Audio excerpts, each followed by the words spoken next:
Ceci est un livre audio autogénéré par Google. Questions contemporaines. Collection dirigée par J.P. Chagnolot. B. Péquignot et Desroland. Chômage, exclusion, globalisation. Jamais les questions contemporaines n'ont été aussi nombreuses et aussi complexes à appréhender. Le pari de la collection Questions contemporaines est d'offrir un espace de réflexion et de débat à tous ceux, chercheurs, militants ou praticiens, qui osent penser autrement, exprimer des idées neuves et ouvrir de nouvelles pistes à la réflexion collective. Dernière parution. Delphine François-Philippe Boisserolles de Saint-Julien, Cadre juridique et conséquences humaines d'un plan social 2007. Clément Desbeaux, La gauche plurielle à l'épreuve de la mondialisation 2007. Éric Sommier, Essai sur la mode dans les sociétés modernes 2007. Guy Carreau de l'alcoolisme au savoir-boire 2007. Richard Sidbon, Une réponse juive à l'anarcho-capitalisme, judéo-économie 2007. David Sadoulet, La coopération au développement en France. Réforme et modernisation de l'État 2006. Sylvie TROSA, Pour un management post-bureaucratique 2006. Jean Laurin du Partage 2006. Francis Jorgui Berry, Questions nationales et mouvements sociaux en Pays Basque Sud 2006. Gérard Namer, Réinventer en France les principes d'une nouvelle démocratie solidariste 2006. Roger Vico pour une sécurité de gauche 2006. Joachim de DREUXBREZE, Femme, ta féminité fout le camp. Sur une lecture masculine du deuxième sexe 2006. Lazare Belac sous la direction de Armes légères, Syndrome d'un monde en crise 2006. Il est interdit d'interdire. Avant-propos. À l'occasion de mes recherches effectuées pour l'écriture de cet essai, j'ai pris conscience que l'année 1968 fut très riche en événements à travers les continents. Tout comme je me suis aperçu que ma génération est peu au fait de ce qui s'est vraiment passé. Dans les années 80, les programmes scolaires n'abordaient que peu 1968 et le faisant, ils étaient focalisés uniquement sur mai 68 en France. Ce constat a grandement motivé mon souhait de faire partager mes recherches, plus particulièrement à ceux de ma génération. En outre, avec du recul, il m'est apparu opportun d'essayer d'édifier une critique la plus objective possible de l'héritage des 68 arts afin que chacun puisse se faire sa propre opinion sur ce sujet. Cet essai n'a pour prétention que de nous faire réfléchir afin de mieux préparer l'avenir pour nos enfants, tout en tenant compte de notre passé. Il ne cherche pas à monter une génération contre une autre. Bien au contraire, notre histoire doit être un outil au service de notre mémoire, afin de ne pas répéter les erreurs du passé. Elle ne doit nullement servir à entretenir la haine et les rancœurs. Aujourd'hui comme hier, c'est l'avenir que nous construisons et nos décisions du présent inexorablement auront une répercussion à plus ou moins long terme. Introduction. À l'approche des 40 ans de la Révolution culturelle de 1968, des questions peuvent être posées notamment sur l'héritage des 68 arts alors même que ces derniers sont à l'orée de la retraite. Cet essai tente à comprendre ce qui reste des idéaux et des changements de 1968 dans le monde ainsi qu'en France. Les enfants de la génération 68 semblent vivre dans un marasme constant, les déclinologues sont légion, mais reflètent bien le climat général qui prédomine dans un monde qui ne sait plus s'il peut compter sur l'avenir. Ma génération paraît résignée à l'inverse de celle qui la suit. Néanmoins, elle accepte de moins en moins cet état de fait, elle souhaite elle aussi avoir sa part du gâteau et accéder au pouvoir afin de préserver l'avenir de ses propres enfants. La jeunesse a toujours fait peur aux dirigeants, telle une bombe à retardant qui ferait vaciller leur siège. Cette inquiétude est au demeurant toujours latente, d'autant plus prégnante que depuis quelque temps, nous assistons à la résurgence de mouvements que l'on pourrait qualifier de néo-68 arts, dans lesquels beaucoup de jeunes soucieux de leur avenir et de celui de la planète adhèrent et militent. Une nouvelle conscience politique se fait jour, refusant le modèle imposé depuis des décennies au profit d'un engagement associatif politisé. Les extrêmes étant eux aussi très présents dans le débat politique, sociologique avec un réveil de l'extrême gauche et la montée des nationalismes tant les peurs du lendemain, dominent les pensées. L'auteur, on l'aura compris, souhaite donc dresser le bilan de ses aînés en tenant compte des évolutions du monde et de la société en général. De manière violente ou paisible, la contestation se fait sentir. La génération des baby boomers de l'après-guerre est rendue à l'âge adulte et veut se faire une place au soleil. Que s'est-il passé cette année-là? Pour ce faire, un rappel historique s'impose. Les origines de la Révolution, de 1968. Les contextes internationaux et intranationaux semblent à l'origine des événements de 1968 qui ont touché les USA, le Japon, l'Europe, l'Amérique du Sud. Le climat international est accaparé par la guerre froide entre les tenants des modèles capitalistes et communistes. Cette division du monde s'impose de fait à tous. La jeunesse reproche à ses dirigeants cette parcellisation issue de cette drôle de guerre. De nombreux pays viennent d'obtenir ou accèdent à l'indépendance. Des peuples aspirent à plus de liberté ou tout bonnement à leur liberté. Les USA sont enlisés dans le bourbier du Vietnam qui verra monter crescendo un sentiment hostile dénonçant l'impérialisme américain. Les grandes puissances d'après-guerre perdent de fait de leur superbe alors même que leurs continents jouissent d'une certaine prospérité économique. En effet, on assiste à l'apogée des 30 glorieuses années de reconstruction après la Seconde Guerre mondiale. La société de consommation s'est édifiée sans qu'on en prenne vraiment conscience, devenant la norme et créant de facto des implications et des déséquilibres mondiaux se développant au détriment des pays du Sud.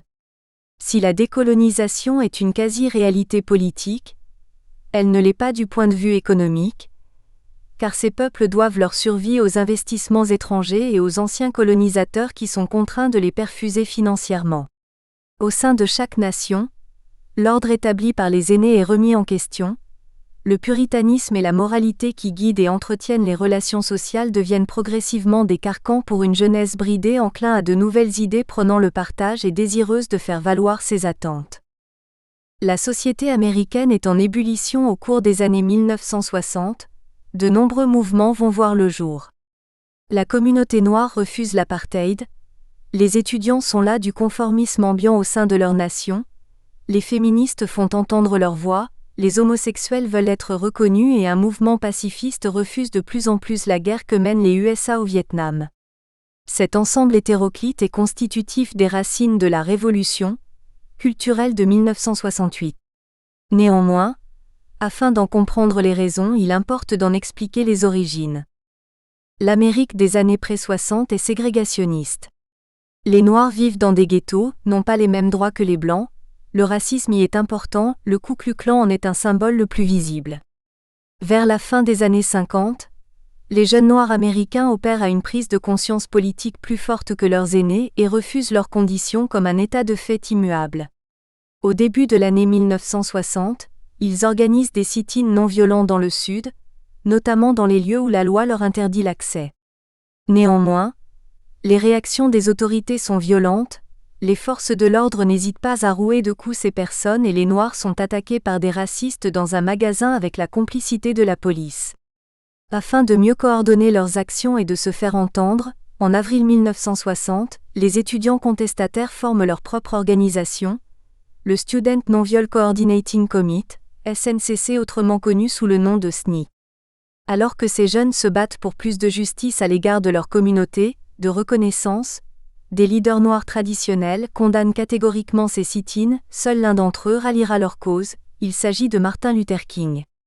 Il participera à un sit-in à Atlanta avec les étudiants noirs, où il sera arrêté puis condamné aux travaux forcés. Il sera libéré quelque temps après, grâce au soutien de John Fitzgerald Kennedy, candidat à la présidence. En novembre de cette même année, l'Amérique doit élire son nouveau président. C'est le candidat démocrate, John Fitzgerald Kennedy qui est élu président, avec 70% du suffrage noir en sa faveur. Cependant, la communauté noire n'est pas de suite récompensée de son soutien par l'administration démocrate au pouvoir, de fait, les sit-ins reprennent. La rencontre entre Martin Luther King et le président Kennedy en octobre ne change rien. Les étudiants subissent de nouveau les brutalités policières et les décisions arbitraires de la justice. Le mouvement des droits civiques se propage dans le nord des USA, soutenu par les libéraux du Nord, étudiants ou intellectuels. Désormais, l'administration n'a plus d'autre choix que d'écouter les voix des protestataires. En avril 1963, le SCLC démarre la campagne qui tend à la déségrégation des bars. Les militants sont arrêtés. En réaction, le tribunal local interdit toute forme de manifestation. Au fil des jours, les manifestations prennent de plus en plus d'ampleur et les prisons débordent.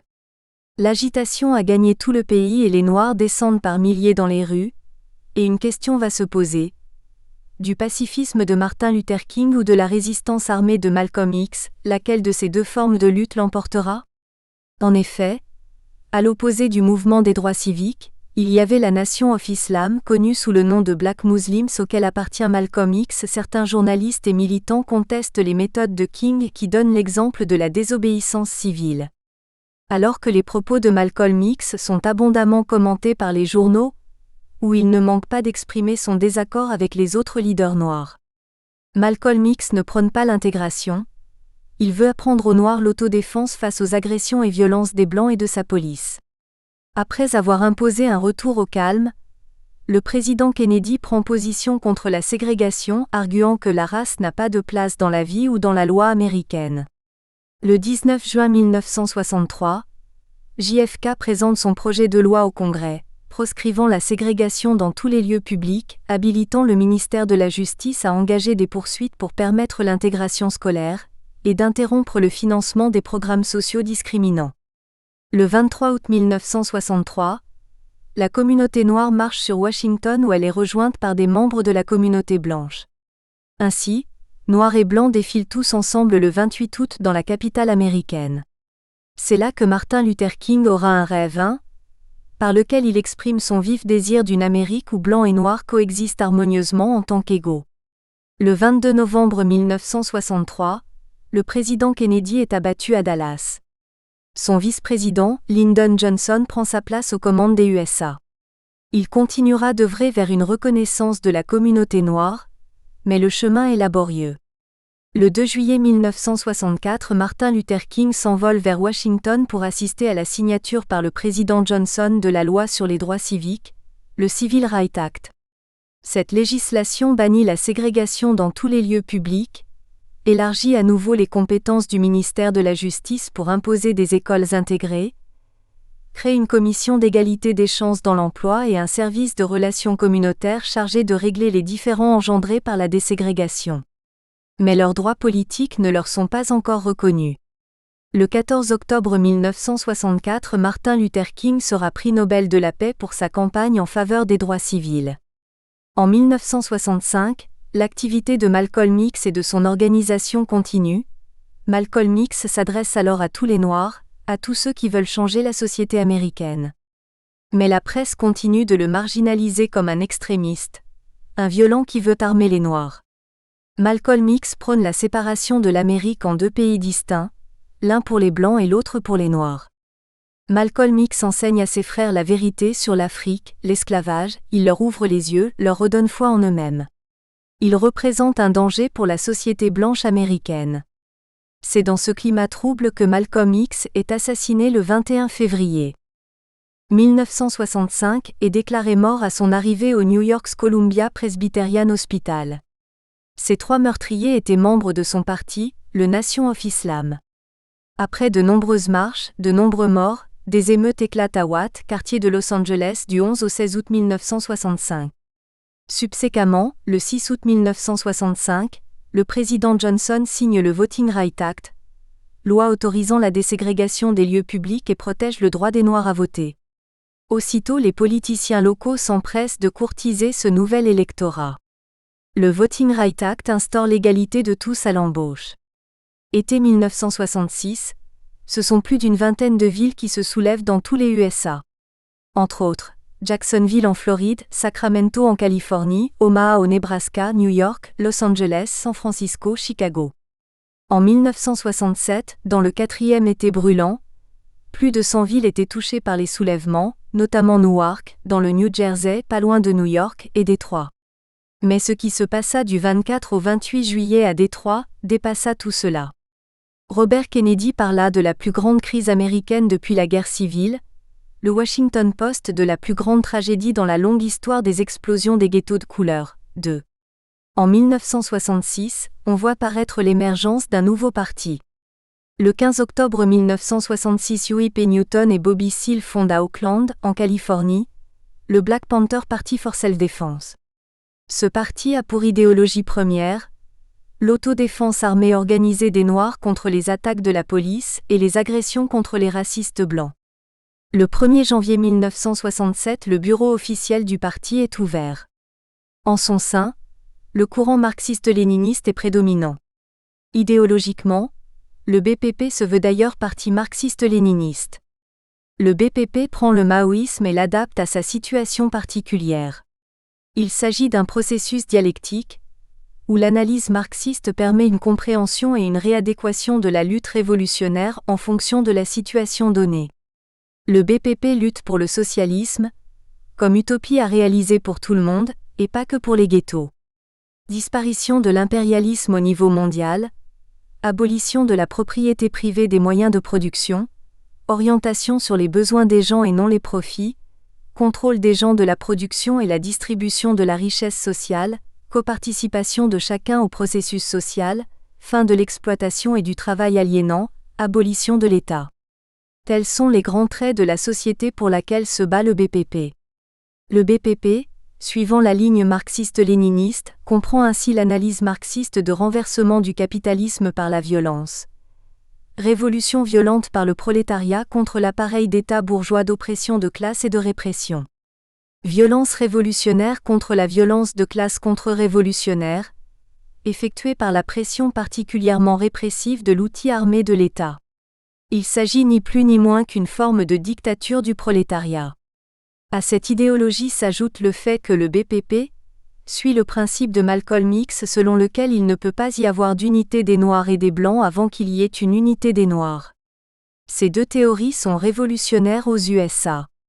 N'oublions pas que depuis 1961, la guerre froide s'est cristallisée notamment par l'édification du mur de Berlin qui est le symbole de la coupure du monde entre l'Occident capitaliste et l'Est communiste. Or l'Amérique est l'exemple même du capitalisme à l'Ouest. Dès l'été 1967, le FBI s'alarme et recentre l'un de ses programmes de contre-espionnage, le COINTELPRO 3, en direction des mouvements nationalistes noirs.